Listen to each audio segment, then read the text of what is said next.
안녕하세요. 6월 16일 목요일입니다.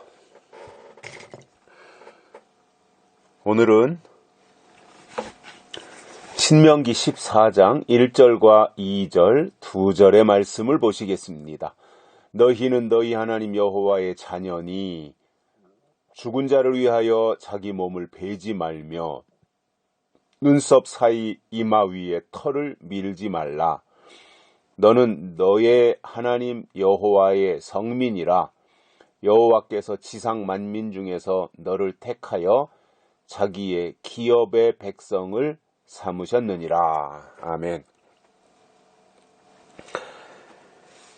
이스라엘은 하나님의 기업 백성이라는 것입니다. 하나님이 그렇게 삼으셨다는 것입니다.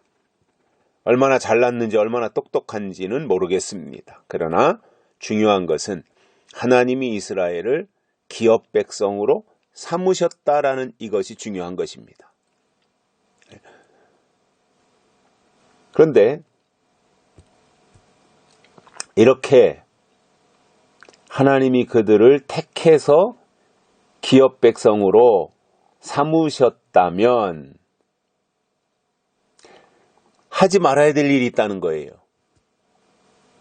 하나님이 택하신 자들, 하나님이 부르신 자들, 하나님이 기름 부은 자들, 하나님이 인치신 자들은 해서는 안 되는 일이 있는데 그것에 대해서 14장에서 1절에서 말씀하시는 것이 이겁니다. 죽은 자를 위하여 자기 몸을 베지 말며 눈썹 사이 이마 위에 털을 밀지 말라, 이렇게 말씀하고 있습니다. 기업 백성은 이것을 하면 안 된다는 거예요. 물론 해서는 안 되는 일이 이것뿐만은 아니겠지요.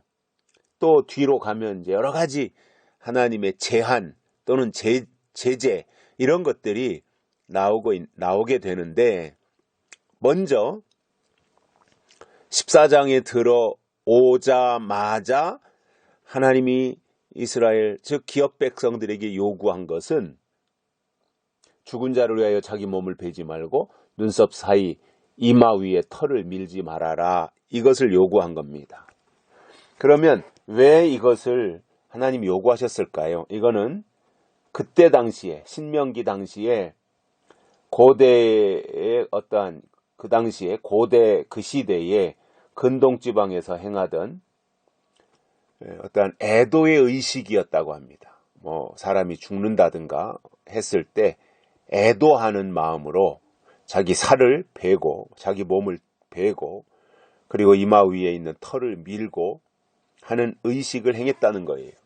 그것이 고대 근동지방에 애도하는 모습이었는데, 그 당시에 고대 근동지방이라는 것은 다 우상숭배하는 사람들이었지 않겠습니까? 우상숭배. 근데 우상숭배하는 자들은 집안에 가까운 사람이 죽으면 자기 몸을 칼로 베고 피를 흘리고 하면서 애도를 표했는데, 하나님의 사람이라고 하면서 기업 백성이라고 하면서 고대 근동지방에서 우상을 섬기는 사람들이 하는 그러한 일을 해서는 되겠느냐라는 거예요. 그래서 하나님이 그것을 금하신 겁니다. 다시 말하면 자기 몸을 베거나 양쪽 눈썹 사이 위에 이마의 털을 미는 이것은 하나님이 금하셨으니 이 또한 선악과다, 그 말입니다. 하나님이 먹지 말라고 한 선악과, 하나님이 하지 말라고 금지하신 것 똑같은 거지요. 분량이, 내용이 똑같은 거예요. 그래서 하나님의 사람이 누구냐 하면 하나님이 하라고 하신 것은 적극적으로 하고 하지 말라고 한 것은 아예 하지 않는 사람, 이 사람이 하나님의 사람입니다. 그래서 하나님의 사람은 하나님의 말씀을 잘 듣고 그분이 명하신 대로 해야 되는 거예요. 그렇게 해서 손해가 되더라도, 그렇게 해서 내가 불리해지더라도 그것이 하나님의 말씀이면 그렇게 하는 것입니다. 이게 선악과인 겁니다. 그래서 우상을 숭배하던 이방 나라가 어떠한 풍습으로 하던 이러한 것을 하나님의 백성들이 해서는 안 된다라는 거지요. 그리고 하나님이 하지 말라고 한 것은 안 하는 것이 정상이에요.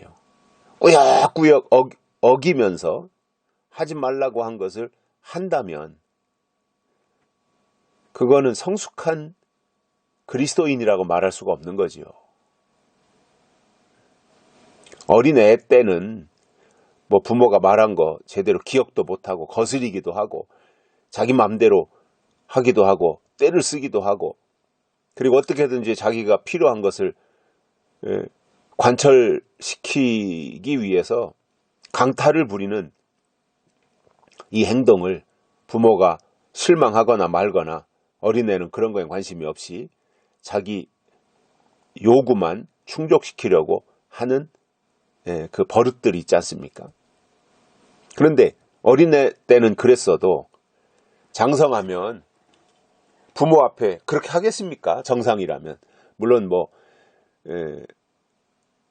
어쩌다 뉴스 이런 데도 보면 자식이 부모를 해코지하고 죽이고 하는 이러한 일들도 정말 어쩌다 한 번씩 나오는 일도 있기는 합디다마는 왜냐하면 자기가 빚을 많이 졌는데 자식이 결국은 이제 궁지에 코너에 몰리니까 부모의 힘을 빌려서 그것을 갚고 처리해야 되는데 어느 부모가 선뜻 그것을 응할 부모가 어디 있겠습니까? 그러니까 부모가 거절하니까 자식은 지 다급한 생각만 하고는 부모를 죽이고 그리고 부모의 재산을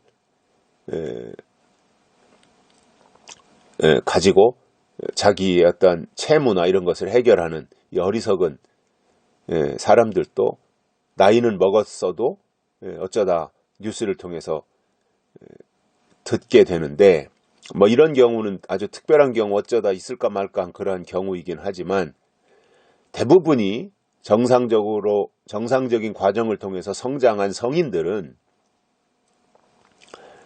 자기가 필요한 것 있으면 부모에게 얘기해서 도움을 청하지요. 나 이번에 사업을 하는데 나 이런 일들은 계획하고 있는데 내 힘이 조금 모자라니 아버지 또는 어머니 어떻게 좀 이 지역에서 농사 짓는 그 농지를 담보로 잡혀서라도 5천만 원만 대출해 주세요. 1억 원만 대출해 주세요. 그러면 내가 이렇게 해서 그 부분은 뭐 2년 내에 3년 내에 갚겠고 그동안 이자도 철저하게 다 책임을 지겠다.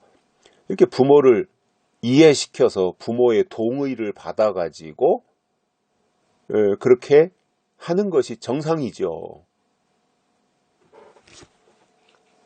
하나님은 우리가 성장하고 성숙한 하나님의 사람들, 기업 백성이 되기를 원하시는 거거든요. 억지를 부리거나 때를 쓰거나 이게 아닙니다. 하나님은. 그건 어린아이의 방식이고요. 정상적으로 성장한 하나님의 사람이라면 당연하게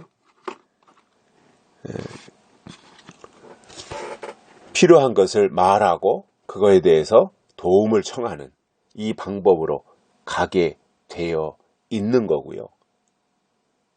신앙도 마찬가지로 하나님의 마음에 합한 그러한 신앙을 가졌다면 하나님이 금지한 것에 대해서는 자기도 철저하게 그것에 대해서는 금하고 하나님이 허용한 것에 대해서는 자기도 그대로 따라가는 이 모습을 가지는 것이 지극히 정상인 거예요.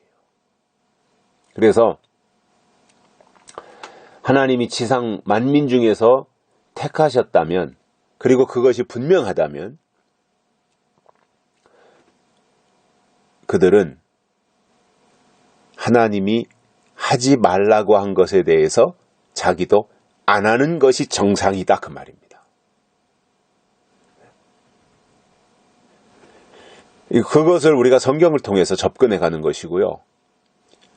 또 마지막 때 예수님의 재림을 사모함으로 기다리는 기업 백성들이, 약속의 사람들이 해야 되는 일도 저는 동일하다, 이렇게 생각을 하면서 이방인들이 하는 방식을 모방하지 말고 하나님의 백성들은 하나님이 제시하시는 그 일을 하는 것이 마땅한 모습입니다. 여기까지 하겠습니다. 감사합니다.